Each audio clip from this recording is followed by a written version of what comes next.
Ada banyak cara pembudidayaan belut yang sudah diketahui banyak orang, seperti budidaya belut dalam tong, budidaya belut menggunakan kolam terpal, dan menggunakan media lumpur.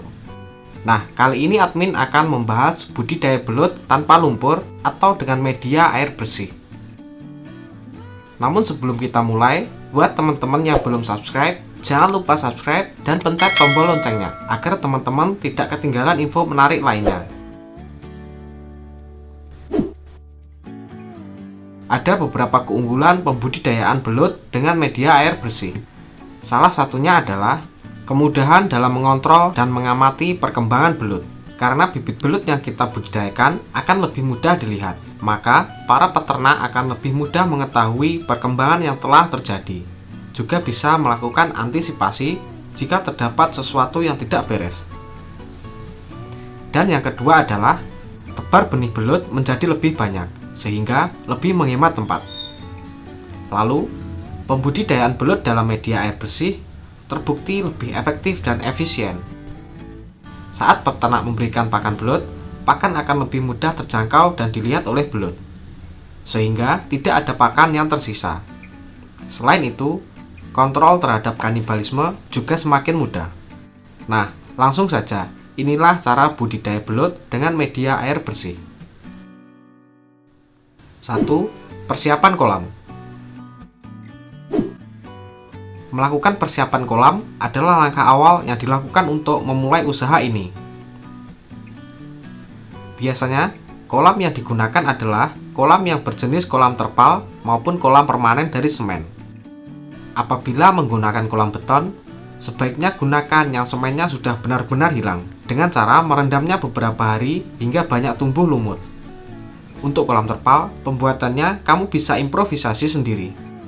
Bisa menggunakan bambu atau kayu untuk menopang terpalnya agar tidak roboh ketika diisi air. Pada bagian dasarnya, diberi genteng atau media lain untuk tempat bersembunyi belut.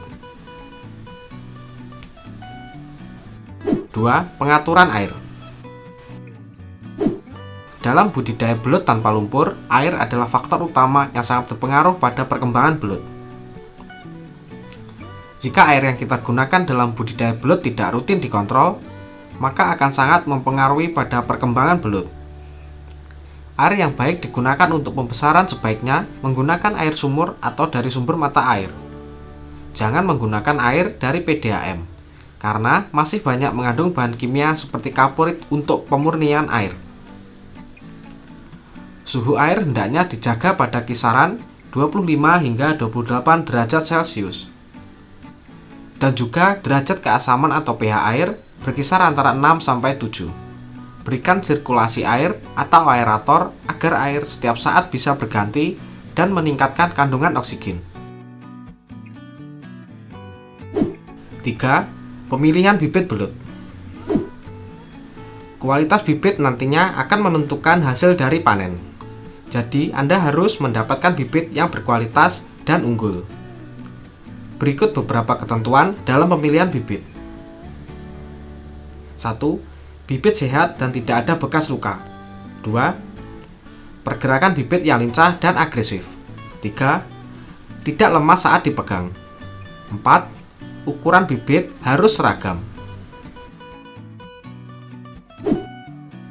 4. Penebaran bibit belut.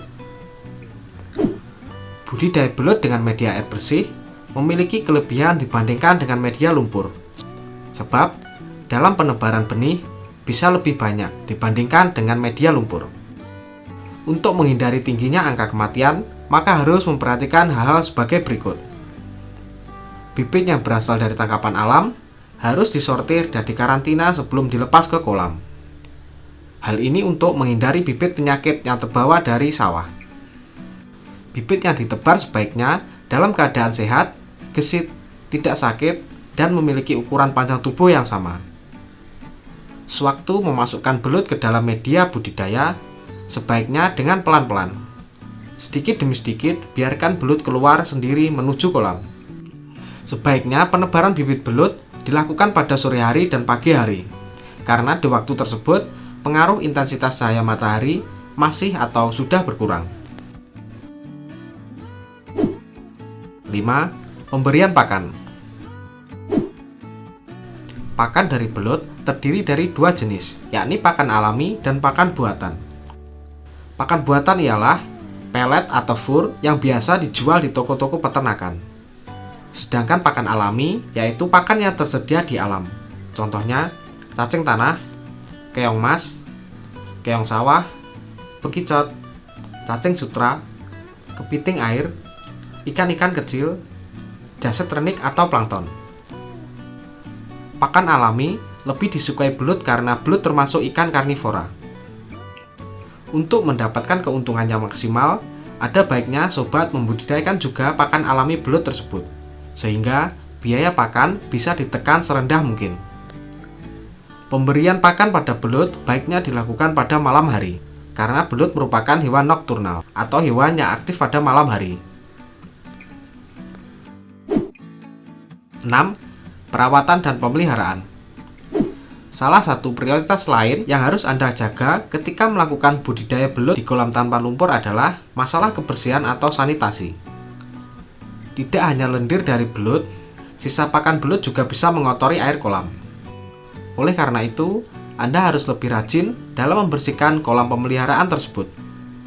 Pasang aerator dan ganti air kolam dalam intensitas 2 hingga 3 hari sekali.